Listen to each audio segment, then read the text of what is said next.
पूरा देश भले ही भिखारी बन जाए, लेकिन शराबियों को दिक्कत नहीं होनी चाहिए। शायद यही थ्योरी चल रही है सरकार और प्रशासन की। पहले तो अचानक ही लाद दिए गए लॉकडाउन ने देश की 80% आबादी के सामने रोजी की मुश्किल खड़ी कर दी और लगभग 60% आबादी को भुखमरी की दलदल में धकेल दिया है। वो तो कहिए कि इस मुश्किल वक्त में 1947 से पहले का हिंदुस्तान जाग उठा और एक बार फिर धर्म जाति भुलाकर भुखमरी की महामारी से देश को बचा लिया।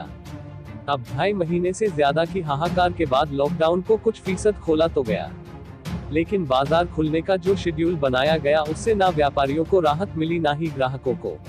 आम जरूरत के सामान की दुकानों को दिशाओं के आधार पर खोलने का फॉर्मूला दिया गया। इससे व्यापार जगत में मायूसी देखी जा रही है। लॉकडाउन की ढील का पूरा फायदा शराब व्यापारियों और शराबियों को ही दिया जा रहा है।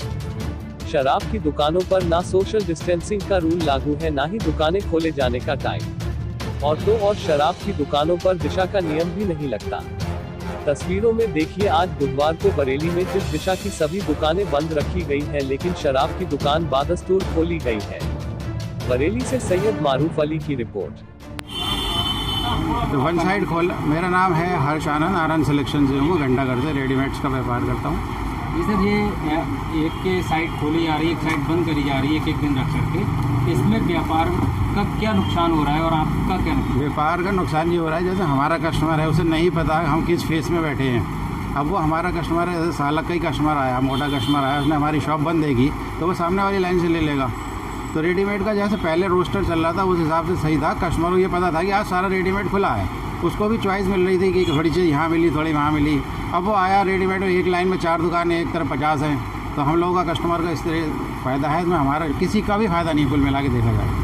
अब तक इस लॉकडाउन में आप जैसे जो भी कपड़ा उद्योग व्यापारी हैं उनका कितना नुकसान हो चुका होगा? कुछ नुकसान तो आप मतलब सब बात कैसे बताई जा सकती है, क्योंकि होली के बाद तुरंत हमारी शर्ट्स का फुल स्लीव्स का माल आ जाता है और उसके बाद टी शर्ट्स का काम शुरू हो जाता है, हाफ नेकर का शुरू हो जाता है, कैपरी का शुरू हो जाता है।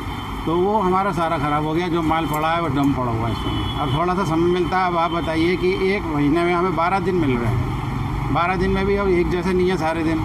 सालक आगे पीछे, जैसे 28 तारीख का सालक बहुत तगड़ा है, 27 का है, तो उस समय हम लोगों को हमारा टर्न नहीं आएगा तो हमारा नुकसान है। हमारा माल काफ़ी पड़ा हुआ है।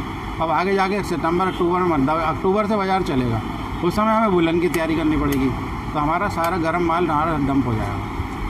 जैसे कि अभी आपके सामने वाली जो लाइन बंद है, जी ठीक है, आज के लेने के, लेकिन आज शराब की दुकान वहाँ खुली हुई है जी, इस पर आप क्या कहना चाहते हैं? शराब गवर्नमेंट मोटा पैदा कर रही है, इसलिए उसको बुरा नहीं लगता है, व्यापारी बुरा लगता है।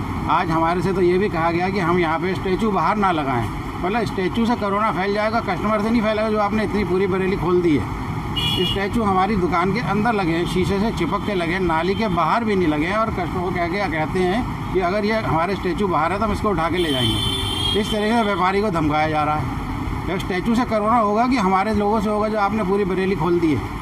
एक बेजान आदमी खड़ा हुआ है, स्टैचू है, उससे क्यों कोरोना फैल रहा है? नियम बनाए गए मार्केट को एक दिन खोलने, बिल्कुल गलत बनाए गए। शराब का भी, शराब को बिल्कुल बंद होना चाहिए। वो ऊपर गवर्नमेंट करेगी नहीं, गवर्नमेंट उससे मोटी पैदा हो रही है, हम लोगों से नहीं होती, गवर्नमेंट को उससे मोटी पैदा है, इसलिए वो क्यों बंद करेगी? सबसे पहले उन्होंने शराब ही खोली, क्यों खोली? हाँ, व्यापारी को नहीं देखा पहले कि व्यापारी ने अपने जो वर्कर्स हैं उनको पैसा भी देना है, सब कुछ देना है, कैसे करेगा? व्यापारी का बिल भी चल रहा है, व्यापारी की बैंक लिमिट भी चल रही है, सब कुछ चल रहा है। हमारे लिए तो कोई फ़ायदा ही नहीं हुआ। 20 लाख करोड़ तो एक डब्बे में पड़ा हुआ है हमारे साथ, हम लोगों को कोई फ़ायदा नहीं हुआ।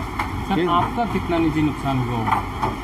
निजी नुकसान तो मान के चलिए कि अब हमारी सैलरी इतनी बच्चों की बैठती है, यहाँ पे 6-7 लड़के काम करते हैं, सब रजिस्टर्ड हैं, पर ठीक है, नहीं हो पा रहा है, व्यापार नहीं हो पा रहा है, इनको तो देना है, थोड़ा कम दे रहे हैं और ये लोग मान रहे हैं, लोग भी हमें सहयोग कर रहे हैं, पर व्यापार में काफ़ी नुकसान हुआ। जी, मेरा नाम फुरकान जमसी। किस चीज़ की शॉप है? जी, मेरी लेडीज़ बैग का काम है। किस जगह पे? गली हरी मस्जिद, बड़ा बाज़ार, बरेली। व्यापार मंडल में सर आपका? जी, मैं बड़ा बाज़ार व्यापार मंडल प्रेसिडेंट हूँ और उत्तर प्रदेश उद्योग व्यापार महासंघ में ज़िला महामंत्री।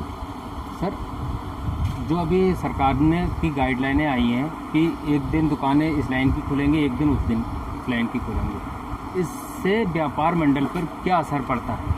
देखिए, हम तो शुरू से इस बात को कहते आ रहे हैं कि बाज़ार जो है वो रोज़ खुलना चाहिए, क्योंकि अगर आप 3 दिन खोलेंगे तो ग्राहक जो है वो आपका 3 दिन में इकट्ठा हो जाएगा, उससे ज़्यादा भीड़ लगेगी, लेकिन सरकार ने जो पहले जो नियम बनाया था उसमें कन्फ्यूज़न था, लेकिन अब जो बनाया है इसमें बहुत बड़ा कन्फ्यूज़न है। अब आपने दिशाओं का करा है। एक मार्केट के अंदर 2 दुकानें हैं किसी के पास, तो एक की दिशा पूर्व पश्चिम में, एक की उत्तर दक्षिण में, तो वो दिक्कत आ रही है उसकी। एक दुकान की आज खोल के आए, एक कल खोलेगा। दूसरे सबसे बड़ी दिक्कत ये आ रही है कि एक ही व्यापार करने वाले लोग हैं, उनकी दुकान जो है एक की पूर्व पश्चिम में, एक की उत्तर दक्षिण में, तो उनका जो कस्टमर है एक दूसरे का, वो दूसरी दुकान पे आ रहा है, जिसमें उन दुकानदारों को भी बहुत ऑब्जेक्शन है। दूसरे प्रशासन जो है बिल्कुल ही वो करा ही नहीं पा रहा है। कि आज भी आप देख लीजिए नियम का पालन हो नहीं रहा है। लोग दुकानों पे खोले बैठे, जिनका दिन है वो भी खोले बैठे, जिनका नहीं है वो भी खोले बैठे। सर, हमने ऐसे देखा कि जो लाइन आज बंद है उस लाइन में शराब की भट्टी खुली हुई है। वो सेटिंग से सारे काम होते हैं। दुकानें खोल रही हैं, जिनका दिन है वो भी खोलना है, इनका दिन नहीं खोलना है। जिनकी बात हुई भी है वो ठीक है, बाकी तो कार्रवाई होती है। उन्हें भी बंद होना चाहिए ना व्यापार? बिल्कुल बंद होना चाहिए। अगर नियम है तो सबके साथ होना चाहिए। अच्छा, अभी ऐसे देखा गया कि अभी कुछ दिन पहले हमारे अमित शाह जी ने बिहार में जाके रैली की है।